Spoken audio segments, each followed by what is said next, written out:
Donc moi c'est Mathilde Solers, j'ai 26 ans et ça fait 2 ans que je suis chez Noise en tant que chef de projet Analytics.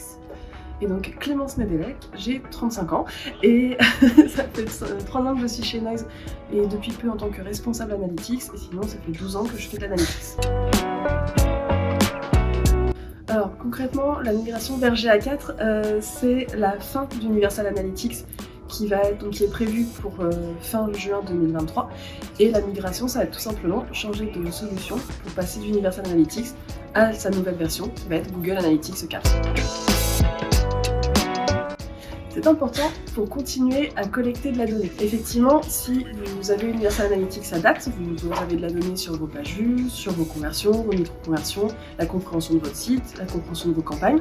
Si vous ne faites pas cette migration vers Analytics 4 ou vers toute autre solution Analytics, vous allez perdre en fait la donnée et vous ne serez plus en mesure de piloter votre site.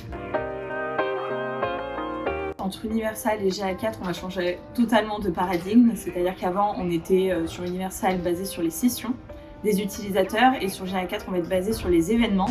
Alors qu'est-ce qu'un événement? C'est vraiment toutes les interactions que vont avoir les utilisateurs avec votre site, que ce soit un clic, téléchargement, les pages vues, etc. C'est déjà un des plus gros changements, et ensuite le fait que GA4 se développe surtout sur du data-driven, du prédictif et se repose aussi sur l'intelligence artificielle. Une session du coup c'est un utilisateur qui va ouvrir une page et qui va faire une interaction sur le site internet, donc ça compte comme une session. Ensuite il ne reconduit pas sa visite sur le site ou qu'il est inactif pendant 30 minutes, c'est la fin de la session. Alors, toutes les entreprises qui ont un site internet et qui sont sur Universal Analytics et qui ont donc besoin d'avoir des données et de traquer, Universal va prendre fin, donc il faut obligatoirement migrer soit sur GA4, soit utiliser une autre solution Analytics.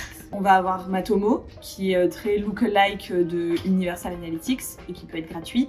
Et ensuite, on va avoir des logiciels un petit peu plus gros qui vont être comme Piano, par exemple. Pour faire cette migration, en fait, il faut tout simplement se baser sur l'expression de besoin du client, à savoir si ce sont des sessions qu'il souhaite remonter, des leads, des micro-conversions, des conversions, ses campagnes. Par rapport à ça, on va on reprend l'expression de besoin pour refaire un plan de marquage, et ensuite on va reprendre le paramétrage en fait que nous avions sur Universal pour le dupliquer sur GA4 au vu justement du nouveau paradigme présenté initialement par Mathilde. Les points de vigilance, ça va être l'écosystème, donc savoir déjà si vous avez tous les outils nécessaires, typiquement un TMS, Tag Management System, ou Google Tag Manager pour la plupart. Alors, si de base vous aviez déjà un data layer qui était posé sur votre site, alors data layer c'est une couche de données en plus qui permettent de remonter le nom de la page, les informations de produits, les informations de conversion, savoir si c'est bien paramétré et si on peut déjà se servir en fait de ce qui a été paramétré en amont, ou s'il faut qu'on reparte sur un nouveau paramétrage et donc solliciter des développeurs. Et le second point de vigilance, c'est que GA4 n'est pas CNIL compliant et peut être considéré comme illégal, donc il faut surtout passer par un proxy pour remonter la donnée et donc passer par une solution souvent de mise en place via server-side.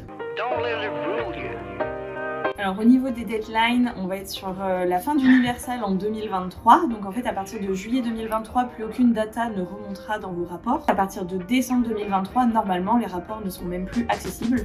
Donc il ne faut vraiment pas attendre pour sa migration et y penser tout de suite.